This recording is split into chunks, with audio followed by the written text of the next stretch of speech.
እምቢ ካለሽ እምቢ በይ፣ እምቢ ካለችህም እምቢ በላት። አንድ ስቶሪ ልንገራችሁ።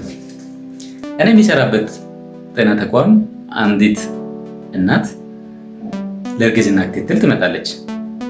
ክትትሉ የመጀመሪያዋ እንደመሆኑ ታሪኳን ሂስትሪ ማለት ነው ወሰድኩና ከሂስትሪው አንዱ ያው የምትወስደው መድኃኒት ካለ መጠየቅ ነው። ምክንያቱም በእርግዝና ወቅት የማይፈቀዱ መድኃኒቶች አሉ፣ ጽንሱ ላይ ጉዳት የሚያደርሱ አሉና እነዚህ መድኃኒቶች ካሉ መቀየር ካለብኝ መቀየር አለብኝ ብዬ ጠየኳት። የእሷ ምላሽ የምወስደው መድኃኒት አለ አዎ አለች። ምን አይነት መድኃኒት ነው የምትወስጂው? የምን መድኃኒት ነው ብዬ ጠየኳት። የኤችአይቪ መድኃኒት እንደምትወስድ ነገረችኝ። የኤችአይቪ መድኃኒት የምትወስድ ከሆነ ደሟ ውስጥ ኤችአይቪ ካለባት የልጆቿን ውጤት የባለቤቷን ውጤት መስማት እንዲሁም ደግሞ ከዚህ በፊት ማይታወቅ ከሆነ ምርመራ አድርጎ መድኃኒት ማስጀመር አስፈላጊ ስለሆነ ጠየኳት። የልጆቿን ውጤት እንደሚታወቅና ኔጌቲቭ እንደሆነ ነገረችኝ። 2 ልጅ አላት። የባለቤቷን ግን እንደማታውቅ እሱም ይሄንን መድኃኒት እንደምትወስድና ቫይረሱ በደሟ እንዳለባት እንደማያውቅ ነገረችኝ። እጅግ በጣም አስደንጋጭ ነው። በትዳር 5 ዓመት ቆይተዋል። ከትዳር በፊት ኤችአይቪ በደሟ ውስጥ እንዳለ ታውቆ መድኃኒት እየወሰደች ነበር ያገባችው። እስከ ዕለቱ ድረስ ግን እሱ የጤናውን ሁኔታ ኤችአይቪ እንዳለባት የኤችአይቪ መድኃኒት እየወሰደች እንደሆነ አያውቅም። ራሱም አልተመረመረ፣ የእሷን ውጤት አያውቅም። በጣም አስደንጋጭ ነው። እናንተ ብትሆኑ እኔ ቦታ እናንተ ብትሆኑ ኖሮ ምን ታደርጉ ነበር? እስኪ ኮሜንት ላይ አስቀምጡና እንወያይበት። ሌላው ኬዝ በዚህ ዓመት በዚህ 2018 ዓ.ም አዲስ አበባ ውስጥ አንድ ሰርግ ተሰረዘ። ምክንያቱም ከጋብቻ በፊት ጤና ምርመራ ጋር ተያይዞ ነው። እንግዲህ ዛሬ በሚኖረን ቆይታ ከጋብቻ በፊት በሚሰራው የጤና ምርመራ ጥቅሞቹን፣ አለማሰራት ደግሞ ምን አይነት ጉዳት እንደሚያስከትልም እናወራለን። ከዚህ በተጨማሪ ምን አይነት ምርመራዎች ናቸው ከጋብቻ በፊት የሚሰሩት የሚለውን እነግራችኋለሁ። እስከ መጨረሻው እንድትከታተሉ ጋብዛለሁ። ለቻናሉ አዲስ ከሆናችሁ ሰብስክራይብ አድርጉ። ሰብስክራይብ ካላደረጋችሁ ቀጣይ አታገኙኝም። ጥያቄ፣ ሀሳብ፣ አስተያየት ካላችሁ ኮሜንት ላይ አስቀምጡ። ለጓደኞቻችሁ ሼር አድርጉ እንዳትረሱ። እኔ ዶክተር ጌታሁን እባላለሁ። የማህጸንና ጽንስ ህክምና ስፔሻሊስት ሐኪም ነኝ።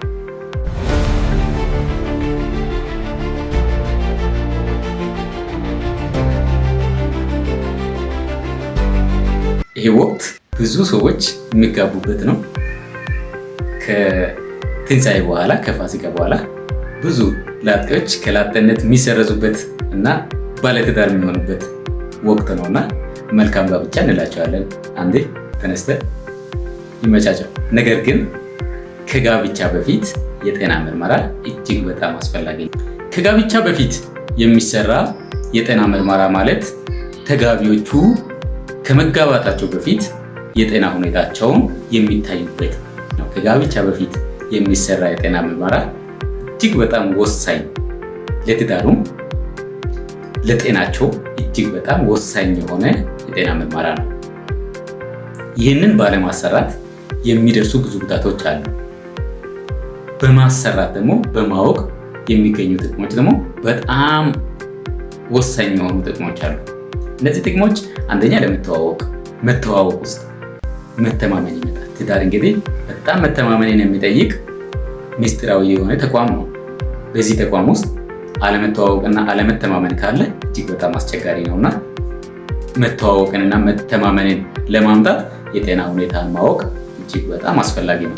ሌላው ለልጆቻቸው ጤና፣ የትዳር አንዱ ጥቅሙ ልጅ መውለድ ነውና ለሚወለደው ልጅ ጤና ይሄንን ቅድመ ጋብቻ የጤና ምርመራ ማሰራት እጅግ በጣም ወሳኝ ነገር ነው። ስለዚህ ጤናቸውን እንድንጠብቅ ቀድመንም ታክመን የሚደርስባቸውን የጤና ጉዳት መከላከል እንዲችል ያደርጋል። ሶስተኛው ከዚህ በፊት ስለ ጤናችን ምርመራ ሳናደርግና የማናውቀው ካለ በዛው አጋጣሚ አውቀን መድኃኒት ጀምረን ጤናችንን እንድንጠብቅ ይረዳል። አራተኛው ጥቅም ትዳር ውስጥ መደጋገፍ፣ አንዱ ለአንዱ መከታ መሆናል፣ አንዱ ለአንዱ መኖር አለና ለዛ አንዱ የሌላኛውን ጤና ማወቅ ለሚሰጠው እንክብካቤ እጅግ በጣም ወሳኝ ነው እና ለዚህ ከትዳር በፊት የሚሰራ የጤና ምርመራ እነዚህ 4 ጥቅሞቹን ታገኛላችሁ። ባለማሰራት ውስጥ ደግሞ ቅድም እንደነገርኳችሁ ስቶሪ ታይም ላይ እንደነገርኳችሁ ይሄ አሁን ሲታወቅ ይሄ ትዳር ውጤቱን እንግዲህ እግዚአብሔር ነው የሚያውቀው። በጣም አስጊ ነው። እንደዚህ አይነት ሁኔታዎች እንዳይከሰቱ ይረዳል።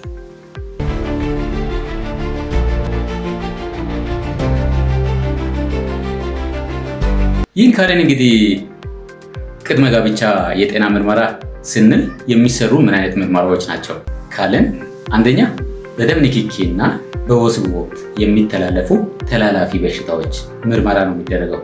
እነዚህ በሽታዎች ምንድን ናቸው ካለን፣ አንደኛው HIV/AIDS፣ የጉበት ቫይረስ፣ ሄፓታይተስ B፣ C እንዲሁም ደግሞ ጨብጥና ሌሎች ተላላፊ በሽታዎችን ቀድመን አውቀን እንድናክማቸው ይረዳል። ሁለተኛ ስር የሰደዱ በሽታዎች ካሉ ለምሳሌ የደም ግፊት፣ ሱካር በሽታ ካለባት ወይም ካለበት ታውቆ ሕክምና እንዲጀምር ወይም አንዱ የአንዱን ጤና ለመጠበቅ እንክብካቤ ለማድረግ እጅግ አስፈላጊ ስለሆኑ እነዚህ ስር የሰደዱ በሽታዎች ካሉ እነዚህ ምርመራዎች ይሰራል። ለደም ግፊት በሽታ ደም ግፊት መለካት፣ የሱካር በሽታ ቀላሉ የደም ስኳር መጠን በመለካት ማወቅ ይቻላል። ስለዚህ እነዚህና ሌሎች ምርመራዎችን በማሰራት ስር የሰደዱ በሽታዎች ይኖሩ ይሆን የሚለውን ለማወቅ ይረዳል። ሶስተኛው በዘር የሚተላለፉ በሽታዎች ካሉ በዘረመል ምርመራ ማግኘት ይቻላል። በእርግጥ እንደኛ ሀገር እየተሰራ አይደለም። በሌሎች ዓለማት ይህንን ፕራክቲስ ያደርጋሉ። ሌላው የመውለድ ምርመራ የማውለድ አቅም ምርመራ ሊሰራ ይችላል። ሌላው የደም አይነት ምርመራም ቢሰራ መልካም ነው። ምክንያቱም ለዚህ ዝግጅት ለትውውቅም አስፈላጊ ስለሆነ የደም አይነት ምርመራም ብታሰሩ ትጠቀማላችሁ። ስለዚህ እነዚህና መሰል ምርመራዎችን በማሰራት የጤና ሁኔታችሁን ማወቅ ለትዳሩ ጤንነት፣ ለትዳሩ ቀጣይነት እጅግ በጣም አስፈላጊና ጠቃሚ ነገር ነው። ስለዚህ ይሄንን ምርመራ ከትዳር በፊት እንዲታሰሩ ምርመራዎቹን የት እናገኛለን ካላችሁ ክሊኒኮች ላይ ማግኘት ትችላላችሁ። ጤና ጣቢያ ሄዳችሁ ማግኘት ትችላላችሁ። ሆስፒታሎች ላይ ማግኘት ትችላላችሁ። በቀላሉ የሚገኙ ናቸው። እነዚህ ምርመራዎች በጣም ከባድ የሆኑ ምርመራዎች አይደሉም። በቀላሉ የሚገኙ ምርመራዎች ናቸውና ሄዳችሁ እንድትመረመሩ። ሌላው በዚህ እንደኛ ሀገር ብዙ ጋብቻዎች በሃይማኖት ተቋማት ነውና የሚፈጸሙት። የሃይማኖት ተቋማት እንግዲህ እነሱን እኔ አልመክራቸውም። ምክንያቱም አባት ናቸው፣ ትልቅ ናቸው፣ አስተዋይ ናቸው፣ ያውቃሉ። ግን ሀሳብ ነው የምሰጠው። ሀሳብ ምንድን ነው? ተጋቢዎች ለመጋባት ሲመጡ የጤና ማስረጃቸውን ይዞ እንዲመጡ አስገዳጅ መመሪያ ማስቀመጥ። በእርግጥ የጀመሩ አሉ። የጀመሩት አጠናክረው እንዲቀጥሉ፣ ያልጀመሩት ደግሞ እንዲጀምሩ እንደ ሀሳብ ለማቅረብ ነው። እንደ ሙያ ደግሞ ሙያዊ የሆነ ሀሳብ ለማቅረብ ነው።